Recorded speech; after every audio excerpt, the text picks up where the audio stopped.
So hi మా అందరికి ఈ రోజు అయితే అన్ఎక్స్పెక్టెడ్ గా ఒక ప్లేస్ కి అయితే వెళ్ళబోతున్నాం అనమాట. So anything happens for reason అంటారు కదా. సో దీని అయితే ఈ రోజు నేను రియల్ గా ఎక్స్పీరియన్స్ చేశాను. చాలా ఇయర్స్ గా అనుకుంటున్నాను అనమాట వెళ్దామని. ఎన్నిసార్లు ప్లాన్ చేసినా కుదరలేదు. సో అక్కడికి మనం వెళ్ళాలంటే వెళ్ళలేము, కానీ ఆయన పిలిస్తే మాత్రం వెళ్ళకుండా ఆగలేము. సో 90% ఆఫ్ ది పీపుల్ కి ఆల్రెడీ అర్థమైపోయింటుంది అనమాట మనం ఎక్కడికి వెళ్తున్నాం అని. అదే మా అరుణాచలంకి అయితే వెళ్ళబోతున్నా. నిన్న నైట్ మా అన్న వాళ్ళంతా కలిసి అనుకున్నారు అనమాట. మార్నింగ్ 5:30 కల్లా ట్రైన్ ఎక్కి 7 కల్లా తిరుపతిలో అయితే దిగేసాము. సో మన అరుణాచలం ట్రైన్ వచ్చి 11:30 అనమాట. ఇంకా చాలా టైం ఉందని చెప్పి తిరుపతిలో బయటకు వచ్చాము. ఇంకా రైల్వే స్టేషన్ నుంచి బయటకు వచ్చిన పాటిని ట్రాఫిక్ అయితే ఫుల్ ఉంది అనమాట. ఈ ట్రాఫిక్ లో అయితే గోవిందరాజస్వామి కదా అని ఫిక్స్ అయిపోయినాము. ఇంకా అలా స్వామివారి టెంపుల్ దగ్గరికి వెళ్తుంటే ఇక్కడైతే స్వామివారి బ్రహ్మోత్సవాలు జరుగుతున్నాయి అనమాట. సో ఇక్కడే కాసేపు అయితే ఉన్నాం అనమాట. స్వామివారి ఊరేగింపు చూస్తూ గుడి దగ్గర కూడా వచ్చేసాం అనమాట. గోపురం చూడండి ఎంత హైట్ ఉందో.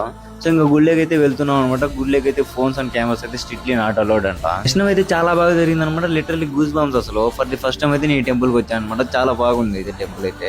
సోమవారం దర్శనం చేసుకున్నాం కాబట్టి ఇంక తిరుపతిలో అలా కాసేపు అయితే తిరుగుతూ ఉన్నాం. 11 అయితే ట్రైన్ వచ్చేసింది. సో ఇంక ట్రైన్ ఎక్కిన 12:30 వరకు అక్కడే ఉన్నాం అనమాట. ఇంక మళ్ళీ అయితే స్టార్ట్ అయిపోయినాము. ఇంకా అలా 4:30 కల్లా తిరుమల లైక్ అయితే రీచ్ అయిపోయినాం అనమాట. ఇంకా చూసేదానికి స్టేషన్ కూడా చాలా బాగుంది బయట నుంచి అయితే. అలా ఫాస్ట్ గా టెంపుల్ దగ్గరికి వచ్చేసి అయితే ఫ్రెష్ అప్ అయిపోయినాం అనమాట. నెక్స్ట్ ఏం చేసాం, ఎక్కడికి వెళ్ళాం అనేది పార్ట్ 2 లో చెప్తాం. మన పేజ్ అయితే ఫాలో చేసి పెట్టుకోండి.